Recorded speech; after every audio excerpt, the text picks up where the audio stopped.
Hello friends, welcome back to my channel. যারা সরকারি কর্মচারী আছো এবং যারা পেনশন হোল্ডার আছো, প্রত্যেকের জন্য গুরুত্বপূর্ণ আপডেট নিয়ে আবার চলে এসেছি। তোমরা যদি চ্যানেলে নতুন হয়ে থাকো, রিকোয়েস্ট হলো অবশ্যই কিন্তু চ্যানেলটিকে সাবস্ক্রাইব করে বেল নোটিফিকেশান অন করে দিতে। আর ভিডিও ভালো লাগলে অবশ্যই কিন্তু লাইক করতে ভুলো না। এক একটি লাইক অনেক বেশি মোটিভেট করে পরবর্তী ভিডিওগুলো তৈরি করার জন্য। তো ডিএর আপডেট, আজকে অনেক বড় একটা আপডেট চলে এসেছে। চাপে পড়ে ডিএ দিতে বাধ্য হচ্ছে রাজ্য সরকার। নবান্ন থেকে নোটিশ জারি হয়েছে। ডিএ কিন্তু এখনই মেটাতে হবে। তো এই ব্যাপারটা নিয়ে খুশির খবর সরকারি কর্মচারীদের মধ্যে। শোনা যাচ্ছে যে অর্থ দপ্তর থেকে অর্ডার জারি হচ্ছে। তো বন্ধুরা, তোমরা জানোই যে সামনে কিন্তু বিধানসভা ভোটের আগে কিন্তু অবশ্যই কিন্তু রাজ্য সরকারি কর্মচারীদের জন্য এক দফা যে দাবি রাখা হয়েছে সরকারি যৌথ মঞ্চ থেকে, মানে সরকারি কর্মচারীদের যৌথ মঞ্চ থেকে, সেটা কিন্তু অবশ্যই কিন্তু ডিএ নিয়ে।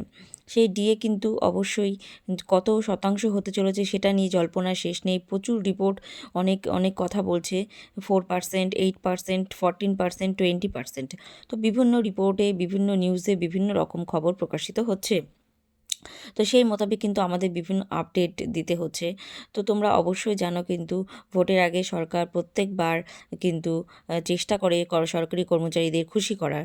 তো এবারও আশা করা যাচ্ছে সরকারি কর্মচারীদের আশার আলো যেটা ডিএ, সেটা কিন্তু উনি অবশ্যই দেখানোর চেষ্টা করবেন, মানে ডিএটা দেওয়ার চেষ্টা করবেন। তো এইটুকু আশা রাখা যাচ্ছে, কারণ সমস্ত কর্মচারীদের কিন্তু যেটা দাবি সেটা কিন্তু ডিএ, সেটা কিন্তু অবশ্যই সরকার সেটা বুঝতে পেরেছে যে যদি ডিএ দেওয়া হয় তাহলে কিন্তু তার ভাড়ারে কিন্তু ভোটের সংখ্যাটাও বাড়তে পারে।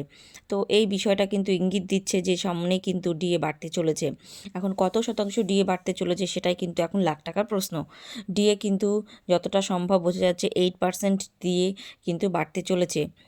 আর সুপ্রিম কোর্টে যে বকেয়া ডিএ নিয়ে যে এখন রায় বেরোতে চলেছে, সেটার কিন্তু সরকারি যৌথ মঞ্চ থেকে যে দাবি করা হচ্ছে অ্যাটলিস্ট 50% যেন বকেয়া ডিএ মিটিয়ে দেওয়া হয়। তো এই দাবিটাও দেখি কতটা পূরণ হচ্ছে, কতটা রাখতে পারছে, সেটাও কিন্তু দেখার বিষয়।